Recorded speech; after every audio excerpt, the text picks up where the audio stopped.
देश में एकमात्र एकलौता पंजीकृत संस्था है और मुझे गर्व है कि उस संस्था का मैं प्रदेश का अध्यक्ष हूँ और मैं नॉन पॉलिटिकल हूँ।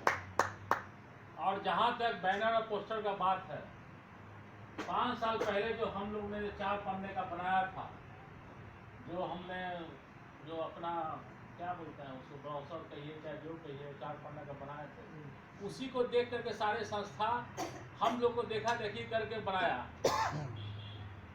और काम अगर नहीं करना तो त्रुटियां खोजना बहुत आसान बात है। काम करके लोग दिखाए सब बताना। 5 साल बीत गया, हम लोग कोई कार्यक्रम नहीं किए।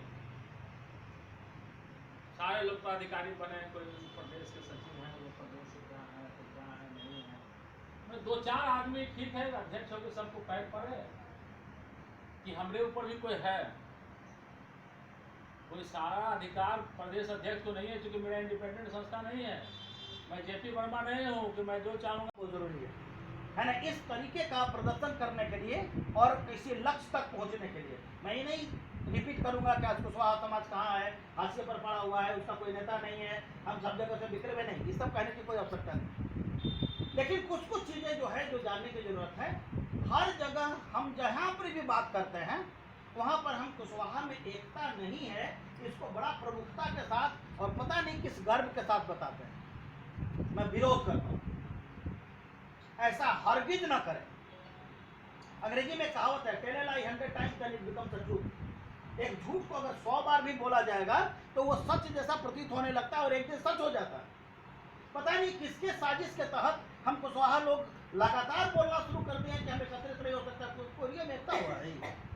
ये पता नहीं किसकी साजिश है, लेकिन उस साजिश को हम लोग अपने प्राण में जैसे उतार लिए हैं और कहीं कहीं पर ये बोलने में गर्व महसूस करते हैं। मान लीजिए अगर आज एकता नहीं है तो झूठ बोलिए कि हमें चट्टानी एकता है, जबरदस्त एकता है और ऐसी कुशवाहा की एकता न कभी थी न कभी होगी। बोलिए झूठ, और ऐसा 100 बार झूठ बोल करके देखिए। मैं आपको 100 बार इस बात का आश्वासन देता हूँ, बहुत जल्दी आप में एक चट्टानी एकता पैदा हो जाएगी।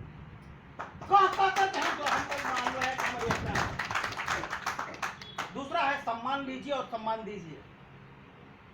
सम्मान लेना, जैसे कोई हमारा वक्ता है, आप उसकी गौर से बात सुन रहे हैं, सिर्फ वक्ता की ही जिम्मेवारी नहीं है, जो श्रोता बैठे हुए उनकी भी उससे ज्यादा जिम्मेवारी है। मैंने बहुत जगह पर ऐसा देखा है, ज्यादातर हम लोग अपने समाज में कि अगर कोई वक्ता बोल रहा है, बीच बीच में छोटा छोटा हम अपना मीटिंग अंदर मैंने मॉलिक्यूलर मीटिंग शुरू कर देते हैं। उससे क्या होता है, आप अपना वक्ता को ही आप अपने ही नजर में आप उसको गिरा रहे हैं, तो दूसरा कोई आप पर हंसता तो क्या आश्चर्य है। तो जिस तरीके से आप सम्मानित होना चाहते हैं कि जब मैं बोलूं तो लोग गौर से मेरी बात सुने, उसी तरीके से वो सम्मान आप उसको भी दीजिए जिस समय उसकी बात ये है और वो अपनी बात बोल रहा है। सभी सम्मानित साथी हैं।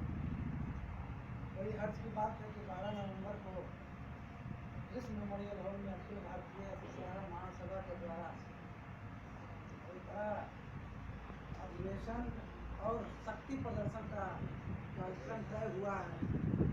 और ख़ास बात है कि ये खास करके पटना के लोगों के लिए यह प्रतिष्ठा की विषय है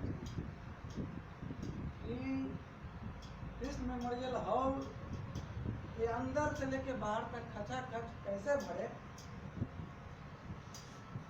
उस पर हम लोग विशेष फोकस करना होगा। दूसरी बात, सदस्यता अभियान का जहाँ तक आदेश है, हम लोग तो पिछले रसीद हमारे पास भी है, नहीं कर पाए। कुछ हमारे कोषाध्यक्ष थे सचिन जी, उनके पास कुछ कटा हुआ है। 30 तारीख तक हमने भारतीय कुशवाहा महासभा के बैनर पे एक शब्द लिखा हुआ है, बहुत छोटा शब्द लिखा हुआ, बहुत अच्छा हमको लगा, समाज सेवी। पिछले कोरोना काल में तमाम समाज सेवी ने जल जमाव के, जब पटना में जल जमाव की गंभीर स्थिति आई थी, कोरोना काल में जब रोड पे निकले थे निस्वार्थ भाव से लोगों को मदद करने के लिए, उसमें आदि मेहता जी भी थे। तो हम जब उनको लगेगा कि अखिल भारतीय कुशवाहा महासभा के आयोजन स्थल पे हमको सम्मान मिल रहा है, ये बहुत बड़ी उपलब्धि होगी, ये मैसेज बहुत दूर तक जाए। तो मैं इसके लिए आभार प्रकट करता हूँ कि अखिल भारतीय कुशवाहा महासभा के प्रदेश अध्यक्ष और प्रदेश महासचिव बधाई के पात्र हैं कि महासचिव को सम्मानित करने जा रहे हैं। ये बधाई के पात्र। आपका हॉल खचाखच भरेगा और अगर 2200 के जगह पर 2500 लोग होंगे तो नीचे पर भी बैठा हुआ आपका हॉल लगेगा कि आप जरूरत से ज़्यादा लोग अंदर आ चुके हैं। मैडम की बात अगर उस तरीके से ली जाए जिस तरीके से इन्होंने डाटा दिया, 10,000 लोग अगर मैडम के एक ताकत से आ सकते हैं तो हॉल के अंदर खचाखच भरने के बाद भी बाहर का ऑडिटोरियम आपका खचाखच भरा रहेगा। तो ये तो आशा जगाता है कि हम अपने लक्ष्य तक सफल हो पाएंगे। लेकिन इसके पीछे कुछ चीज़ें हैं जो जानना मैं जरूरी समझता हूँ, है ना। लगता है कि मुझे आपसे शेयर करना चाहिए। अगर अध्यक्ष महोदय के आदेश है तो मैं 5 मिनट अपनी बात कहना चाहूँगा। सबसे पहला चीज़ क्या है, जो लक्ष्य आप प्राप्त करना चाहते हैं कुशवाहा समाज के लिए, ये सिर्फ एक मेमोरियल हॉल में लोगों को जुटा लेना भर तक नहीं ना है, एक लंबा लक्ष्य। कहीं कहीं लोग बंधु, अगर आप कहीं पर भी कोई लोग बात कर रहे हो, अगर कोई वक्ता है, मैं अपने अनुरोध आपसे पहले बता दूं, अगर आप वक्ता हैं